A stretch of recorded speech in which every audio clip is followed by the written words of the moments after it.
we are always caught up in a conundrum. Really, it's sort of a double whammy effect. We can't, given our infrastructure, we can't take advantage of a significant high oil price. Really, when it comes down to it, and it is in two places. One, we cannot produce more than 1.3 million barrels per day, given our own underinvestment and our infrastructural outlook. Even if we try, we can't go beyond 1.3.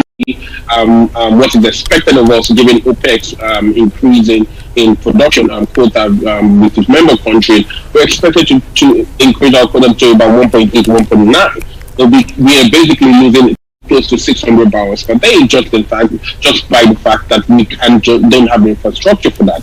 And that's one. Two, we have a significant issue with our exchange rate, and because of the fact that we don't refine, we have that issue whereby we still expend a lot of funds, FX funds, trying to refine this product and bring back in the country for the consumers, basically. And on the back of that, that has sort of put pressure in terms of how we can aggregate funds in our FX reserve. So, given the fact that oil prices is trading at a ridiculous high level, even compared to what the budget was even priced in, and we can't take full advantage of it. And that's where we are. We are in that conundrum every single time. So if you take the net effect of that, you realize that we will still continue to face pressure on the Naira compared to the US dollar at every single point in time. Until we fix those little, I would say they're quite little really. Which and I think we'll leave it at that for now. Let's talk again and have a great week. You too. Thank you. I've been speaking with Uchenna Mines, who is the managing on all our social media handles. You can find me on Twitter right now at Nancy Lo-Energy. We will be right back.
So we hear a lot of the pain points and the frustration. We also track social media closely. So we hear the tweets, we see the Instagram, people, tag me all the time, tag our business made easy handle all the time. So I believe we have a finger on the pulse on where the shoe is pinching. And so we try to communicate this to the public and civil servants that what affects them affects you. Because if Port Health, for instance, harasses an investor or takes $100 from them or something, extortion, they have a nasty experience to our airports. Guess what? They go to Ghana and it's like Akwaba, and where's the investment going to be placed? It's targeted at the Nigerian market, but the jobs and the opportunities will go to a neighboring country. So we try to have that honest conversation and to make everybody aware. And it's both ways. Also to make private sector aware that the way they also treat public and civil servants sometimes is not very nice and respectful. So.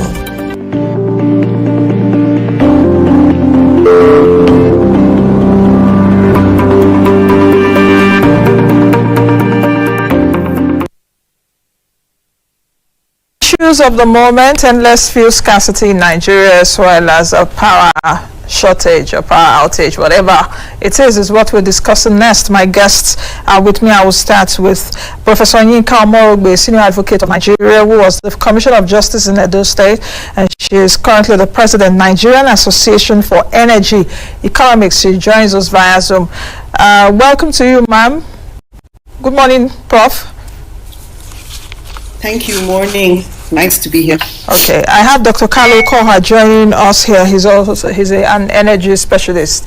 Welcome to the program. Thank you very much. Now, we have so much to talk about, and let's dig deep, but I'll start with Prof. Prof, let me start by asking you this question. How much of our energy economics is distorted? How much of it? Then I'll come to the value chain a bit later. Well, I would say, first of all, I'm president of the Association for Energy Economics. I am an energy lawyer, and I approach the subject from the perspective of the international economic legal system. So, bearing that in mind, I will speak to the fact that the entire economy has been distorted right from the onset because of the fact that we have had a very, very bad situation with electricity, which is only worsening, and a very, very bad downstream sector from the beginning. I've always said that the downstream is about development. When you're talking about crude oil, you're talking really about sales. But what has happened in Nigeria is because of so many different opaque practices, there was an emphasis on maximization of profits. And that was the reason why the sector did not grow in the way that it should. Now, when the opportunity came for there to be a growth in the downstream sector, it was seen that there was a lot of money that was to be made from importing products. And for that reason, you really can't run away from the fact that at a point there was an intentional, there was an intent to crash the downstream sector and to make it not grow.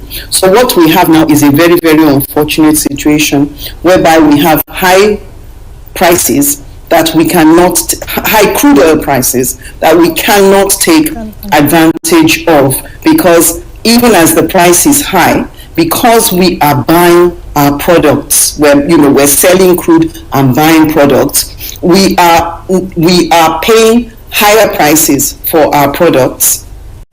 And so we have a terrible situation, we have an untenable situation. We have one where we have a huge subsidy bill that I think is about $7 billion. So there are huge distortions. We'll come back to perhaps how we think that those distortions can be addressed, and if they can even be addressed in a short term, because the way it is right now, most of this are perhaps structural and will need to be addressed over the long term, especially with the kind of situation that we're having now. But I'll come back to you, Prof. Let me come to Dr. Koha here. No petrol, no power. Electricity output has worsened, and you're always joining me here. We're always talking about these things. Just before you came on the show, I was like, Nigeria Matano, they finish. And they finish in terms of what we're saying. It's like it's always worsening, so to speak. Why do you think that Nigerians in the past few weeks have experienced a worsened electricity output?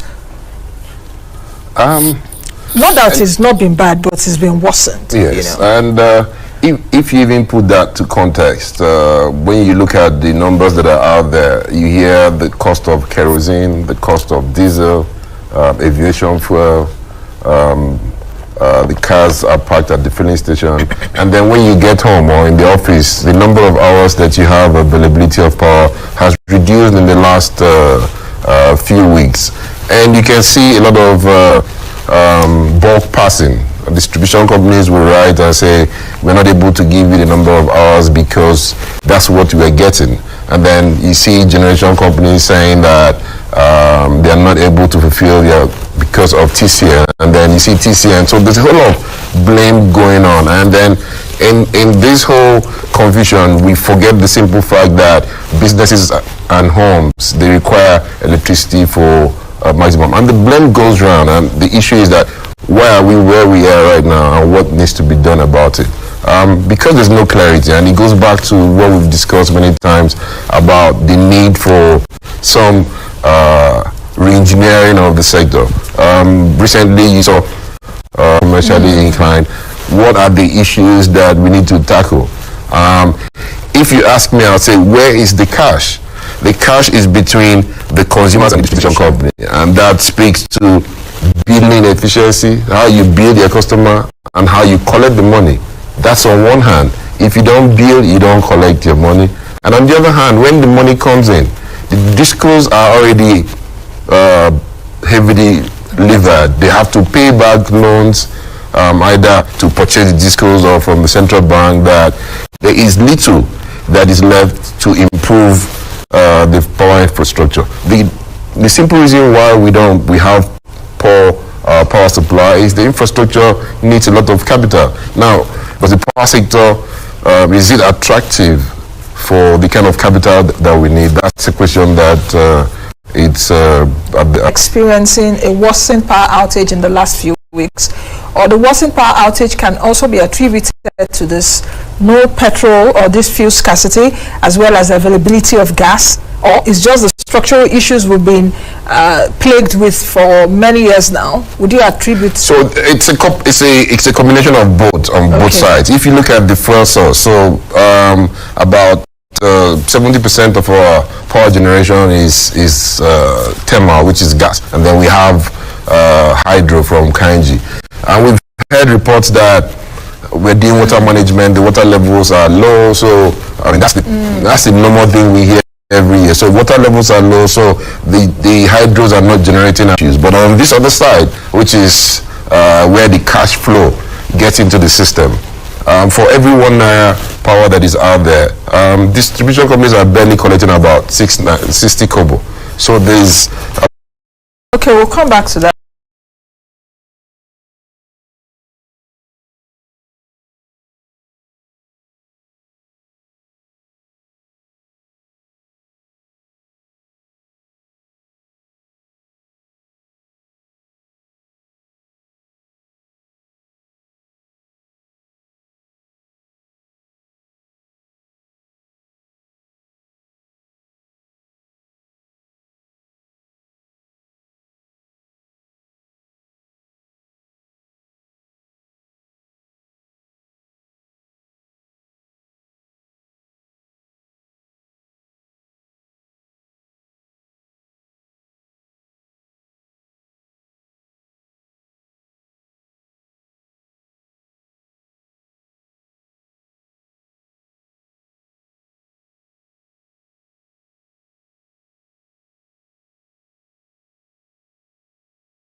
That's in a bit.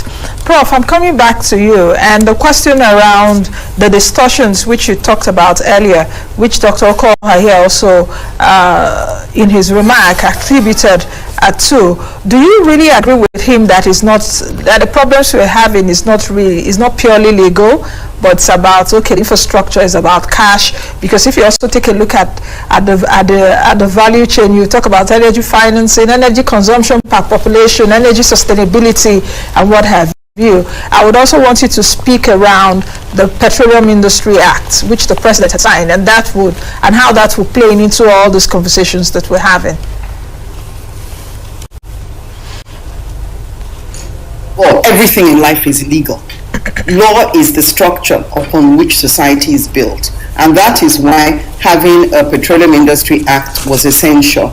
I was involved in that right from the beginning, from the year 2000. I was on the 2 oil and gas sector implementation committees, and I headed the subcommittee that came out with the first petroleum industry bill in 2008.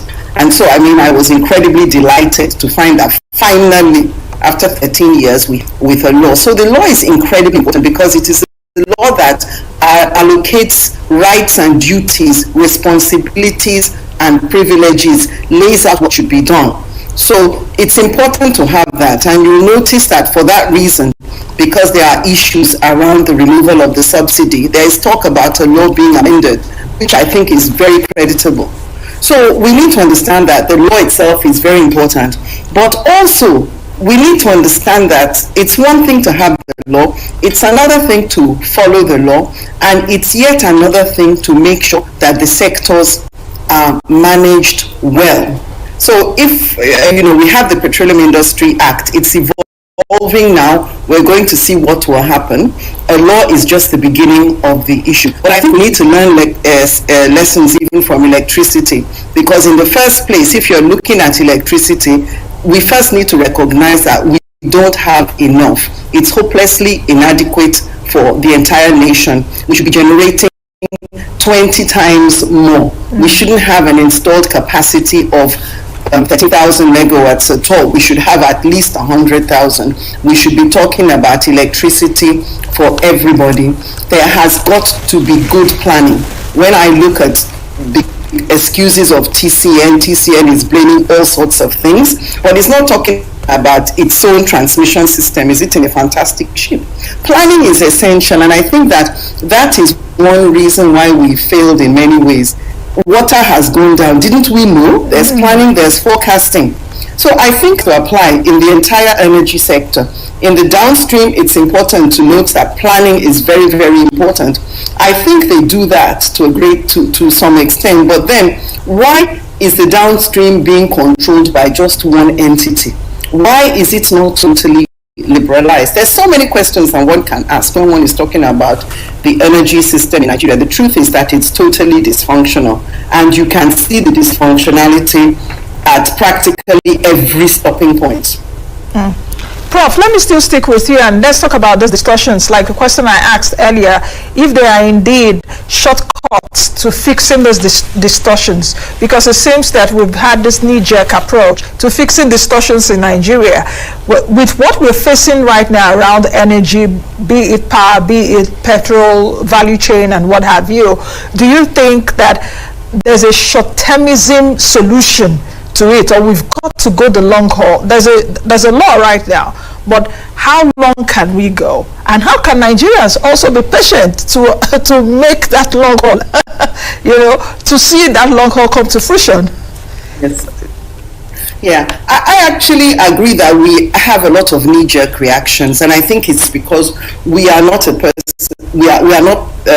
for whatever reasons, we don't go down into fundamentals. I'm a believer in structures and foundations, and I think that is where we need to go to. We need to ask some questions. For example, with the downstream, we need to ask questions and look at who the beneficiaries are of the dysfunctional downstream, and how can you change those beneficiaries from a few people who are benefiting a lot to making it Nigerians who will benefit much better. I mean, even now, there's talk flying around about profiteering that has made the diesel price jump up, that has made aviation fuel jump up. But of course, undergirding all that is the fact that we're importing fuels that we shouldn't import. We need to even question who we gave out, who we privatized the electricity to, and recognize that there are some areas you need to liberalize. You need to let in all comers that have competence in certain areas, because we will never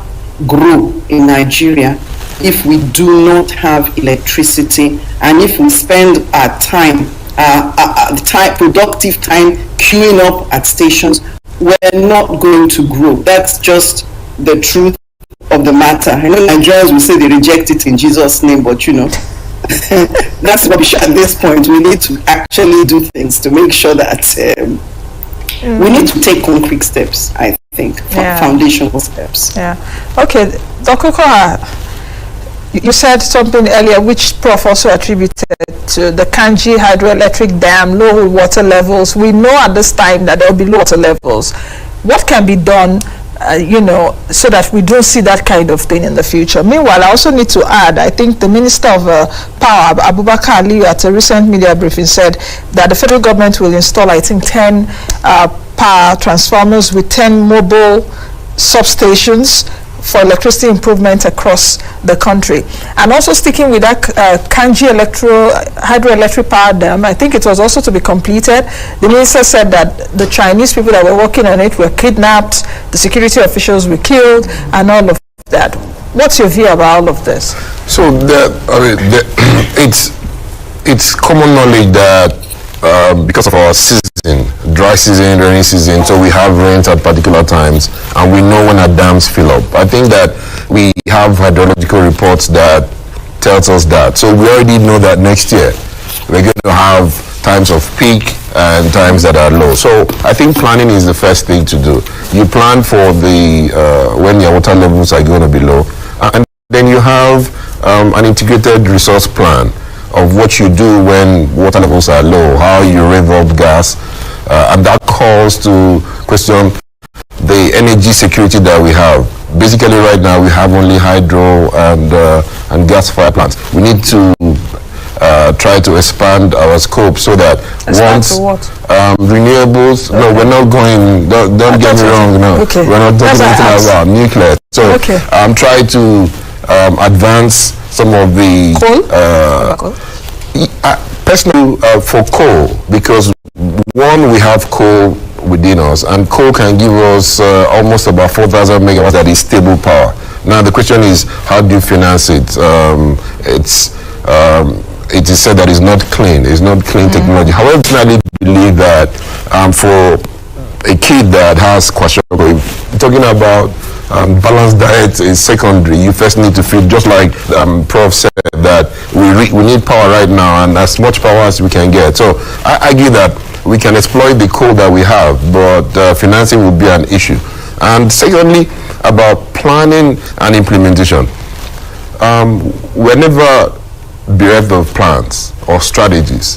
It's always the implementation, and so we always come up with what to do. And so you find, both in terms of governance and leadership, that we're not able to transform plans into the outcomes that we see. So we have beautiful plans on paper, but at each point, and that's why I worry about the bill that is in the National Assembly.